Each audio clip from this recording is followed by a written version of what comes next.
Hey, I just wanted to show a quick update to the garden with some frankincense trees along with some other really cool fruit trees I want to show you. This is my Boswellia sacra, one of a couple, but this is a rooted cutting.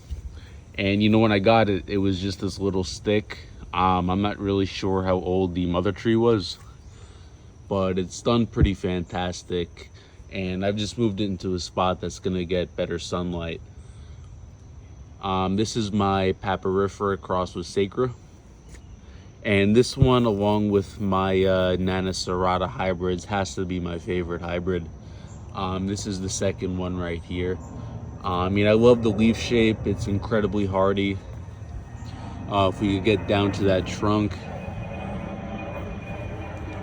has a nice trunk. It doesn't look like it has any peeling bark yet, but it's really too soon to tell. Now here is my Nana cross with Serrata, number 1 and number 2, and you could just see straight off the bat the phenotypic differences between 1 and 2, and they've really thickened up over the year. Here's number 1, and here was the growth point for the season. Here is number 2. The growth point for the season was down here. And here's the trunk. And you could tell this one's gonna be an absolutely massive tree.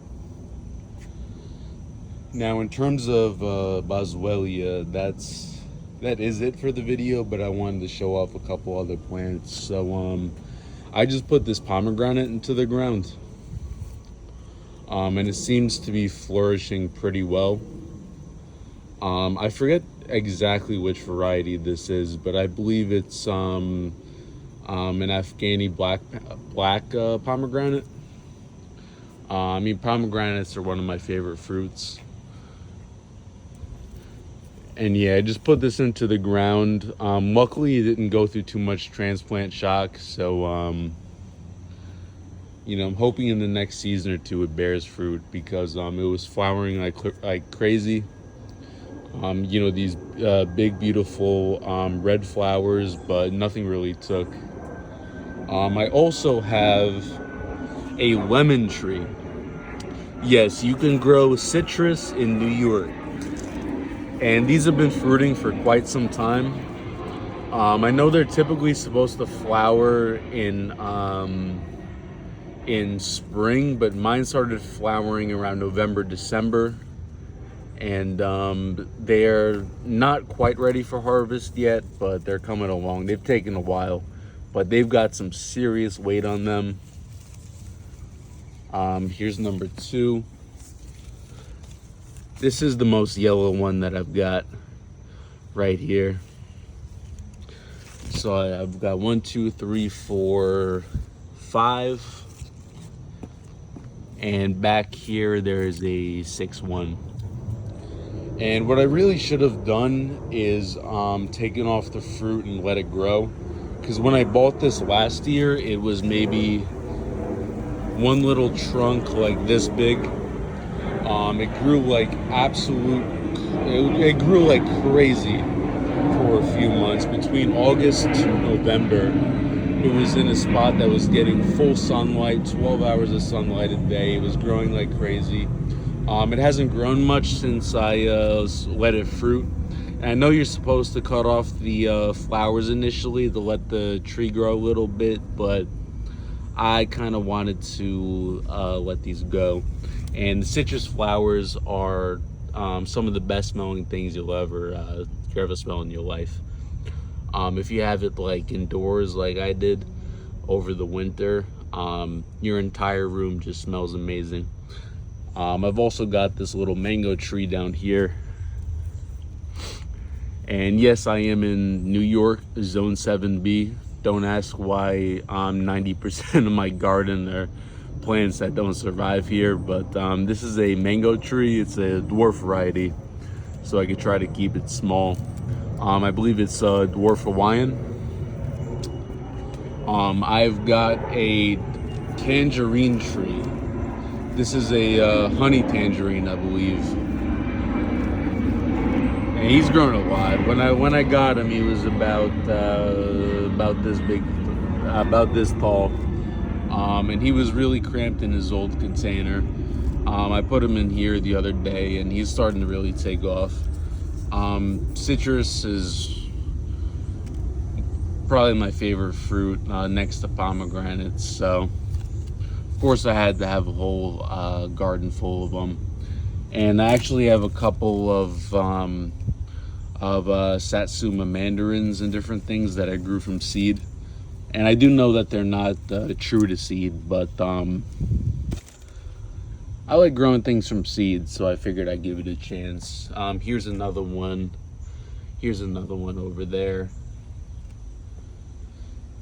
And last but not least, I have a table that houses all of my seedlings.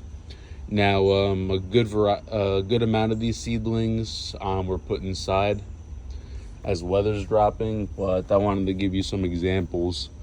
Here is my Boswellia nana.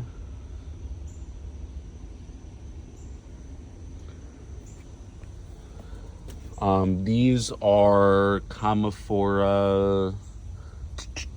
These are Camophora neglecta seedlings. These are Camophora africana. This is a Camophora malfaidoha. And you can see a lot of them are starting to go dormant and shed their leaves, partially because of a lack of watering on my part, and partially because of the cold temperatures. You know, seedlings are much more vulnerable to cold temperatures. But these two are Camophora monsterosa. Yeah, you could tell by the way the growth pattern is.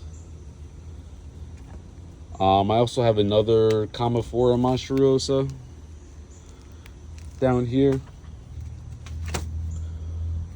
This was a Camophora orbicularis. Now, he's gone dormant. He had really pretty leaves, but check out that little trunk he's got. You know, it's really rewarding when you grow a tree from seed and you see it start to mature and put on, you know, adult bark. And he's definitely due for a repot. And I wish I made this video a little sooner to show off the seedlings. Here are some Boswellia sacra seedlings, excuse me. These are from Miniatree. Maybe, I don't know, 6 months old. They've done fantastic. It took me quite a lot of tries to get Boswellia sacra correct, but finally did it. And I've never seen this red color before. I've seen purple, but I have not seen red. But they're still alive, they're still thriving, and they are due to come inside pretty soon. And here is the second batch of Miniatree Boswellia sacra seedlings, excuse me.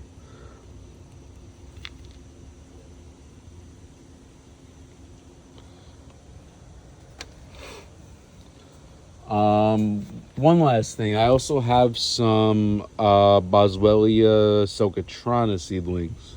Now, these guys definitely need a repot. This soil is not too good for them. But I mean, other than that, they've been doing pretty good, and these were one of the earliest seeds that I planted. These are the first socotrana seeds that I ever planted. And I got really good germination rates out of these. Out of 10 seeds, I got 7 to sprout. And unfortunately, I lost some over the year. But these guys seem to be thriving. And I've got a little Boswellia samhansis over here.